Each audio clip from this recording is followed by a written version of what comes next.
சொல்ல மம்மி இதை பற்றி தான் சொல்லுவாங்க. கோர்ட்டுக்கு டைம் ஆயிடுச்சு, எல்லாரும் கிளம்புங்க. வாடா. வாமா.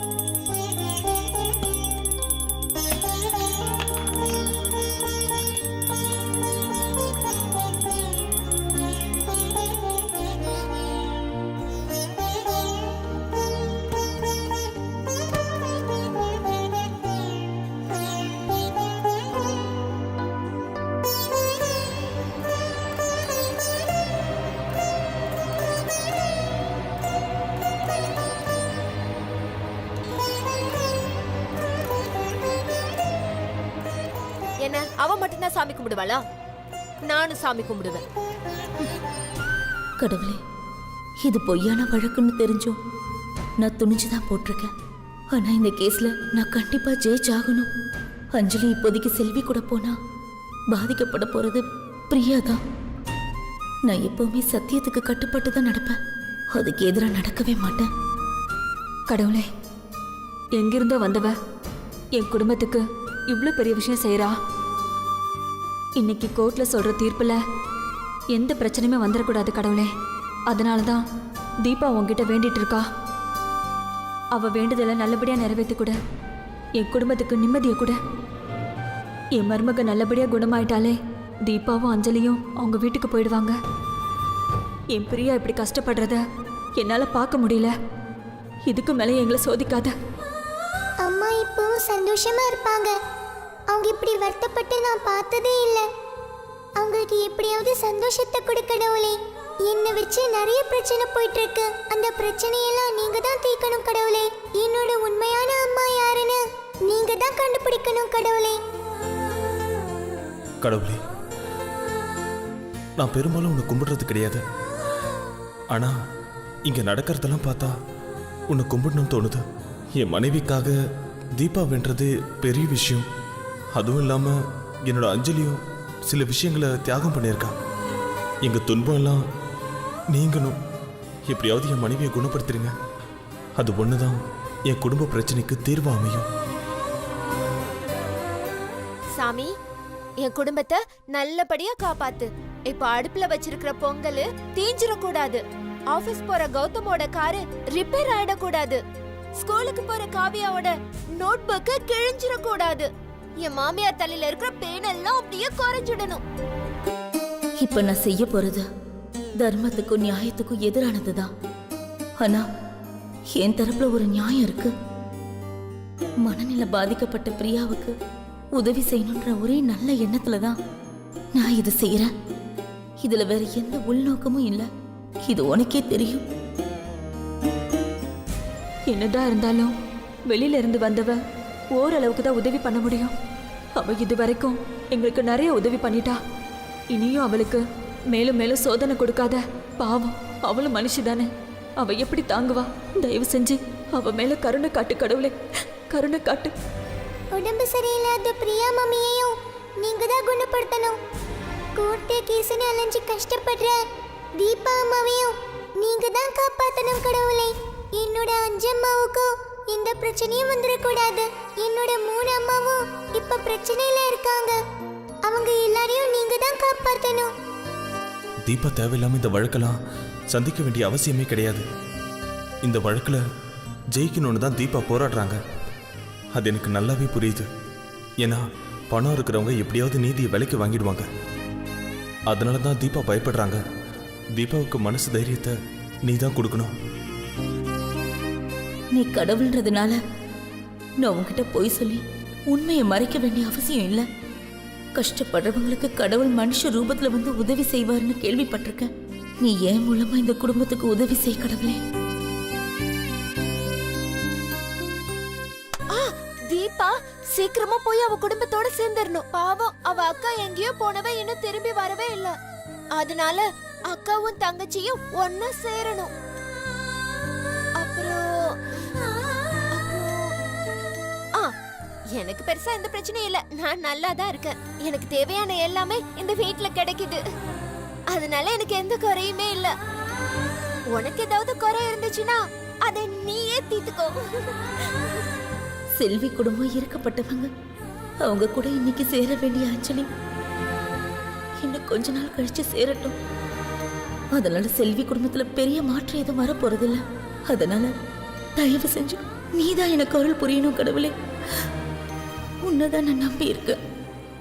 அதே மாதிரி அநாத ஆசிரமத்துல இருந்து கூட்டிட்டு வந்து அன்பா வளர்க்குற என் டாடி இப்போ ரொம்ப மன கஷ்டத்துல இருக்காரு. அவரோட கஷ்டத்தை நீங்க தான் போக்கணும். அப்புறம் என்ன கோர்ட்டுக்கு கூட்டிட்டு போறாங்க. அங்க என்ன கேட்பாங்கன்னு கூட எனக்கு தெரியல. என்னால யாருக்கும் எந்த பிரச்சனையும் வந்துடக்கூடாது கடவுளே. நான் செய்யறது மிகப்பெரிய தப்புன்னு எனக்கு நல்லாவே தெரியும். இந்த பிரச்சனையில அஞ்சலி என்ன ஏதோ தப்பா நினைச்சிடக்கூடாது.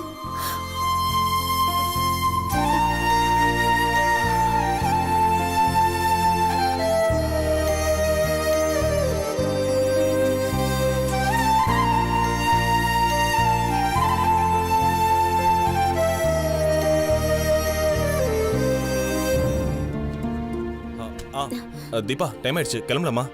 போலாம் கௌதம் சார். நம்ம சைடுல இருந்து எல்லா டாக்குமெண்ட்ஸும் எடுத்து வச்சிட்டீங்களா? எல்லாமே எடுத்து வச்சுட்டேன். ஸ்டேஷனோட எஃப்ஐஆர் காப்பியும் இதுல தான் எடுத்து வச்சிருக்கேன். அஞ்சலியும் நீங்களும் எடுத்துக்கிட்ட போட்டோஸ்லாம் எடுத்து வச்சிருக்கீங்களா? இதுல தான் வச்சிருக்கேன். சரி, ஓகே. என்னது போட்டோவா? அம்மா இப்போ நம்ம கூட சின்ன வயசுல போட்டோ எடுத்தாங்க. ஒருவேளை கிராபிக்ஸ் பண்ணி வச்சிருப்பாங்களோ? சரி, வாங்க கிளம்பலாம். அம்மா வாங்கம்மா. போலாம் வா. வாங்க.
செல்வி, செல்வி, செல்வி.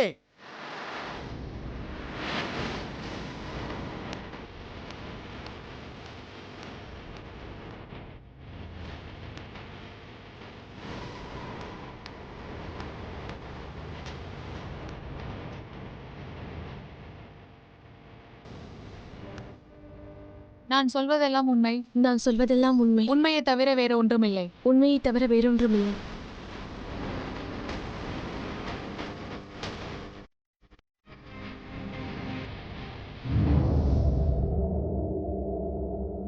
மிஸ்டர் சாந்தி சக்திவேல், உங்க வாதத்தை நீங்க தொடரலாம்.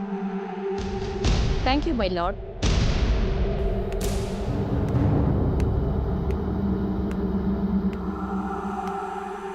யுவர் ஆனர், இந்த நீதிமன்றம் எவ்வளவோ வித்தியாசமான கேஸையெல்லாம் சந்திச்சிருக்கலாம்.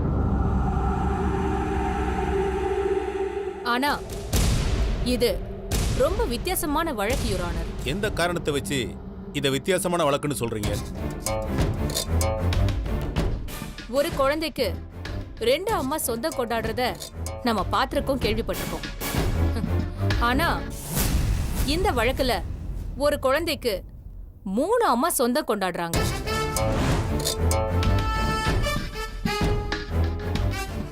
மூணு அம்மாவா? Yes your honour. பெத்தவங்கன்னு 2 பேரும், தத்தெடுத்தவங்கன்னு ஒருத்தரும். வழக்கு எத்தனை பேர் தாக்கல் செஞ்சிருக்காங்க? 2 பேர் தான் யுவர் ஆனர். இப்ப அதை பத்தி பேசினா மட்டும் போதும். Yes your honour. ம்.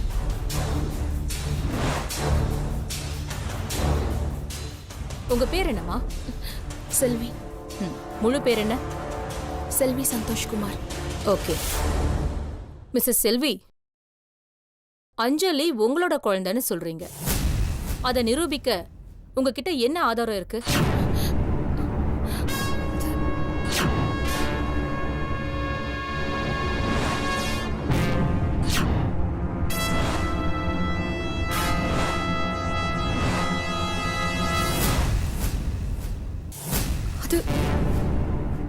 அஞ்சலி ஏன் குழந்தைதான்.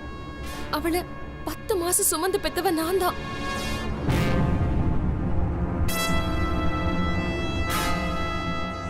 என் குழந்தை பிறந்த உடனே இறந்துருச்சுன்னு தான் சொன்னாங்க. ஆனா நான் அதை நம்பல. ஜோசியர் ஒருத்தர் ஓலைச்சுவடியை பார்த்து என் குழந்தை உயிரோட இருக்குன்னு தான் சொன்னாரு.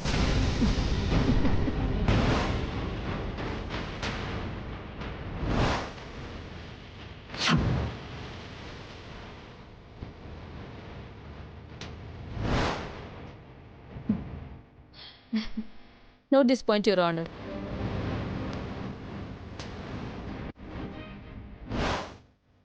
இவங்க சொல்ற விஷயம் ஏதாவது வழக்குக்கு பொருந்துதா பாருங்க.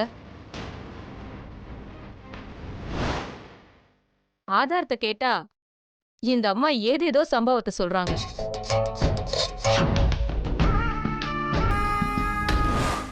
இவங்களுக்கு பிறந்த குழந்தை இறந்துடுச்சுன்னு சொல்றாங்க. ஆனா இப்போ இல்ல, உயிரோட தான் இருக்குன்னு சொல்றாங்க. அந்த குழந்தை தான் அஞ்சலின்னு சொல்றாங்க. அப்படி இருந்திருந்தா இறந்து போன குழந்தை யாரோடது?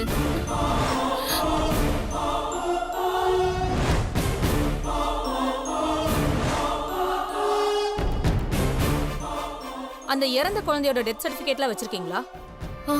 வக்கீல் சார் கிட்ட கொடுத்துருக்கோம்.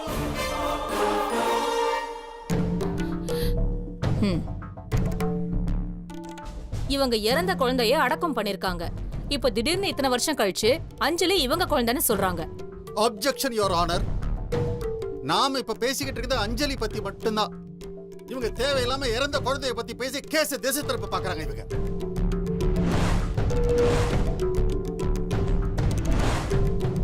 வழக்குன்னா எல்லா தரப்புலையும் தீர விசாரிச்சாகணும். ஏற்கனவே இறந்தது உங்க குழந்தை இல்லைன்னா இறந்த குழந்தையோட ஃபுல் டீட்டெயில்ஸுமே நீங்க கோர்ட்ல சப்மிட் பண்ணி ஆகணும். யுவர் ஆனர், இது முழுக்க முழுக்க மருத்துவமனையில் நடந்த குளறுபடி. செல்விக்கு குழந்தை பிறந்த உடனேயே மாற்றி வைக்கப்பட்டுள்ளது. இது சம்பந்தமான கம்ப்ளீட் டீட்டெயில்ஸ் உங்கள் பார்வைக்கு வைத்துள்ளேன் யுவர் ஆனர்.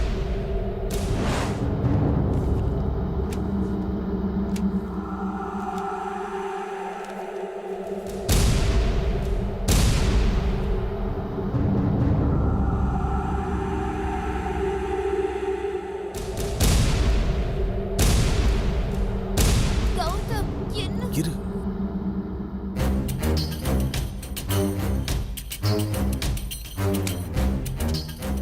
செல்வி, உங்க குழந்தை இறந்து 5 வருஷத்துக்கு மேல ஆகுது. ஏன் இவ்வளவு நாளா நீங்க குழந்தைய தேடல?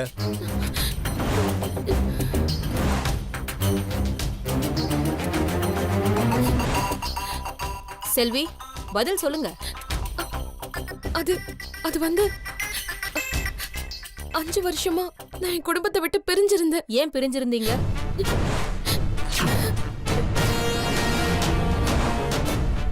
என்னோட கணவரை மாயாவுக்காக விட்டு கொடுத்துட்டு நான் அவரை விட்டு பிரிஞ்சு போயிருந்தேன். ஏன் இப்படி பண்ற?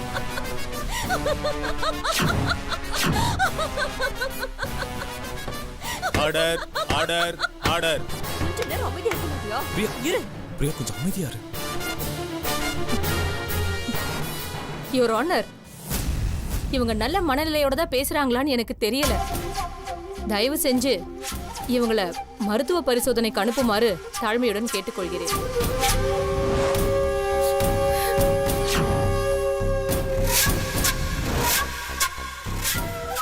யுவர் ஆனர், எனது கட்சிக்காரர் இதுவரையில் நீதிமன்றத்திற்கு வந்ததில்லை, விசாரணை கூண்டில் ஏறினதும் இல்லை. அவர் ஒரு சாமானிய பெண். இந்த பதட்டம், பயம் எல்லாம் இருப்பது ஒரு சாதாரண விஷயம். அவங்களுக்கு வார்த்தை தடுமாறது, சரியா பேச முடியல, அவ்வளவுதான். நீங்க சொல்ற மாதிரியே பார்த்தாலும் உண்மை சொல்ல இவங்க எதுக்கு பயப்படணும்? செல்வி, எங்களை பார்த்து நீங்க பயப்படுறீங்களா? இல்ல. அப்ப சொல்லுங்க, ஏன் நீங்க 5 வருஷமா உங்க குடும்பத்தை விட்டு பிரிஞ்சிருந்தீங்க?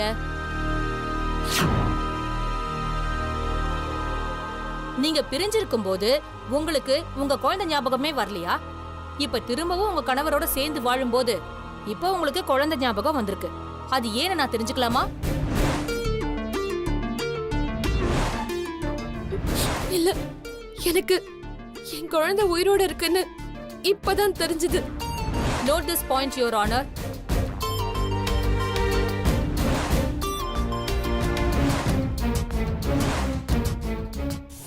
இப்பதான் இவங்களுக்கு குழந்தை உயிரோட இருக்குங்கிற விஷயமே தெரிஞ்சிருக்குன்னு சொல்றாங்க. சரி, அது யார் மூலமா உங்களுக்கு தெரிஞ்சது? அதான் நான் இப்ப சொன்னனே, ஜோசியர் சொன்னாருன்னு. அப்புறம் வேற யார் சொல்லுங்க? கண்ணம்மான்னு ஒருத்தவங்க சொன்னாங்க. கண்ணம்மா யாரு? அவங்க ஒரு ஆசிரமத்துல சாமிக்கு சேவை செய்யறவங்க. எங்க குடும்பத்துக்கு அவங்க சாமி மாதிரி. இந்த ஜோசியர், சாமி, ஆசிரமத்துல வேலை செய்றவங்க இவங்க சொல்றதையெல்லாம் எவிடன்ஸாவே எடுத்துக்க முடியாது செல்வி. செல்வி, நீங்க சொல்ற காரணத்தெல்லாம் சாட்சியா எடுத்துக்க முடியாது.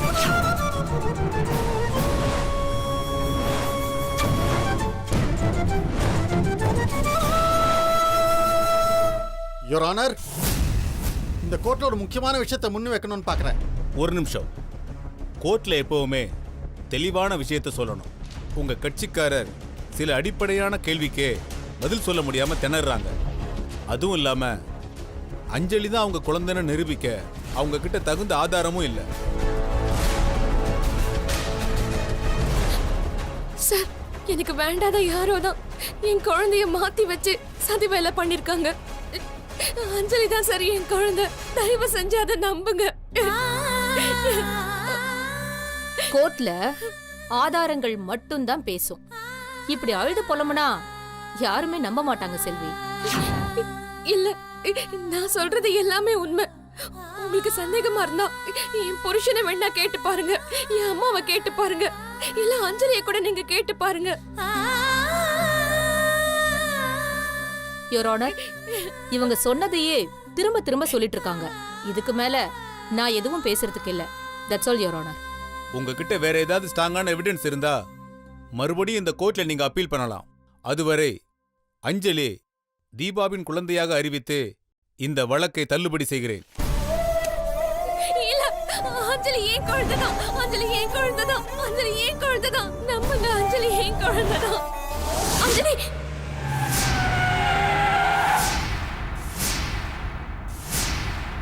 என்னாச்சு செல்வி? ஒண்ணுல. செல்வி, என்னாச்சுமா? ஒண்ணும் இல்லம்மா. ஏ மாயா, அவ ஏதோ கெட்ட கனவு கண்டிருக்காடி. பகல் கனவு பழிக்கும்னு சொல்லுவாங்க. அதே மாதிரி இந்த கேஸும் பூட்ட கேஸ் தான். அமைதியார், சந்தோஷ் இருக்கான். ஏன் நீ இவ்ளோ பதட்டமா இருக்க? சந்தோஷ், ஒரு கெட்ட கனவு கண்ட சந்தோஷ். உன்னை அதுக்காக தான் நைட்டு ஒழுங்கா தூங்க சொன்னேன். நீ நைட்டு ஃபுல்லாக ரொம்ப நேரம் தூங்காம எதையே யோசிச்சுட்டு இருந்திருக்க. இப்போ உனக்கு தூக்கம் வந்திருக்கு. அதே நினச்சிட்டு படுத்தனால உனக்கு நெகட்டிவாக ஏதோ தோணிருக்கு. பயப்படாத, ஒன்றுமே ஆகாது. அப்படி இல்ல சந்தோஷ், பகல் கனவு பழிக்கும்னு சொல்லுவாங்க. எங்க செல்வி ஏற்கனவே பயந்து போயிருக்கா, நீங்க வேற என்ன பயமுறுத்திட்டே இருக்கீங்க? நான் ஏன் அவளை பயமுறுத்துறேன்? உள்ளதான் சொன்னேன், அதுவும் ஒரு குற்றமா? 2 பேரும் கொஞ்சம் அமைதியா இருக்கீங்களா? செல்வி, ஒன்றும் ஆகாது, நான் இருக்கேன், பயப்படாத.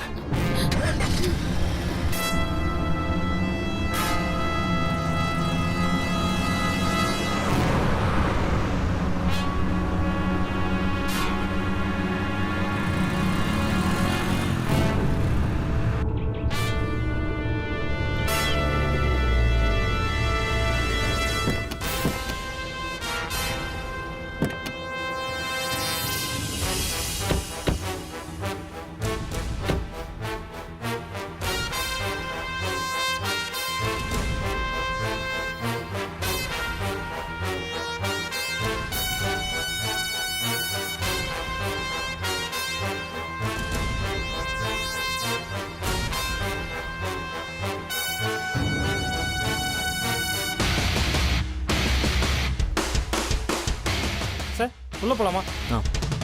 செல்வி, வா.